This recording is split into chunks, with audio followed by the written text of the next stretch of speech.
India news हट, भारत की खबरें सच्चाई के साथ। मायावती के ब्राह्मण राजनीति वाले बयान पर पंकज चौधरी का पलटवार, बोले हमें किसी के प्रमाण पत्र की जरूरत नहीं, जनता देगी जवाब। बसपा की राष्ट्रीय अध्यक्ष मायावती के ब्राह्मण समाज पर दिए बयान पर भाजपा प्रदेश अध्यक्ष पंकज चौधरी की प्रतिक्रिया से एक बार फिर राजनीति गर्मा गई है।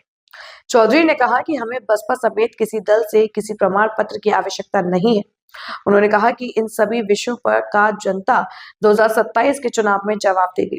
गत दिनों मायावती ने भाजपा पर ब्राह्मणों की उपेक्षा का आरोप लगाया था, जिसको लेकर पूछे गए एक सवाल में के जवाब में लखनऊ में गुरुवार को पंकज चौधरी ने कहा कि भाजपा हर वर्ग को साथ लेकर चलती है। हम ब्राह्मण समाज का सम्मान करते हैं, जिसे साबित करने के लिए किसी का प्रमाण पत्र नहीं चाहिए। ऐसे बयान सिर्फ राजनीतिक वातावरण बनाने के लिए दिए जाते हैं। पंकज ने यह भी कहा कि भाजपा की सरकारों में इस समाज को राजनीतिक, प्रशासनिक एवं संगठनात्मक जिम्मेदारियां मिलती रही हैं। भाजपा का आधार किसी एक वर्ग पर आधारित नहीं है, बल्कि यह एक समावेशी पार्टी है जो सबका साथ लेकर चल रही है।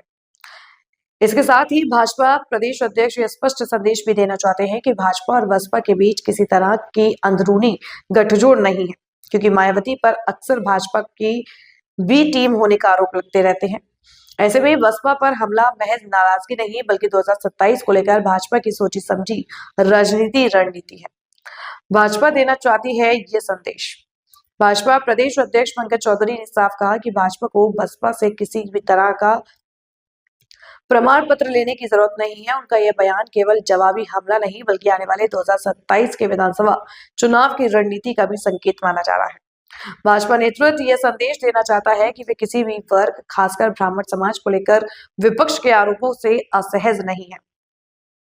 और आपके माध्यम से पूरे प्रदेश के जनता को मकर संक्रांति का बहुत बहुत शुभकामना देता हूँ। चूँकि आज पार्टी के कार्यक्रम के नाते मैं घर अपने नहीं जा पाया, तो ये तय हुआ कि पार्टी के जो सबसे पुराने सहयोगी समर्थक कार्यकर्ता है, आज उनके घर चल करके हम लोग खिचड़ी का जो आज पर्व है और खिचड़ी खाना शुभ होता है, उसी को ग्रहण करने के लिए मैं यहाँ आया था। SIR को लेकर लगातार प्रक्रिया चल रही है। 200 नए वोटर्स आप लोगों को बनाने का जो अभियान दिया गया है, क्या इसको आप लोग शुरू करने जा रहे हैं? कैसे रहेगा अध्यक्ष जी? देखिए, SIR कहीं ना कहीं चुनाव आयोग का काम है जी, लेकिन हम सब राजनीतिक दल के कार्यकर्ता होने के नाते हमारी भी जिम्मेदारी होती है कि SIR अगर हो रहा है तो हमारा कोई मतदाता छूटने ना पावे। उसके लिए सभी कार्यकर्ताओं को लगाया गया है कि जहां भी जिसका भी नाम छूटा हो, और एक टारगेट दिया गया है कि उसको पूरा करें। बसपा सरकार, मायावती कह रही है बसपा सरकार बनने जा रही है, हम ब्राह्मणों का सम्मान करेंगे। भाजपा, सपा, कांग्रेस में इनका जो है वो शोषण होता है, हम इनको टिकट देने का काम करेंगे। अब बसपा को हमें ब्राह्मणों के प्रति प्रमाण पत्र उनसे प्राप्त करने का अवसर हमें नहीं चाहिए। वो कह रही है हम सरकार बनाने जा रहे हैं और हम ब्राह्मणों को टिकट देने का काम करेंगे, अकेले। अब तो उत्तर प्रदेश की जनता ही 27 में उसका जवाब देगी।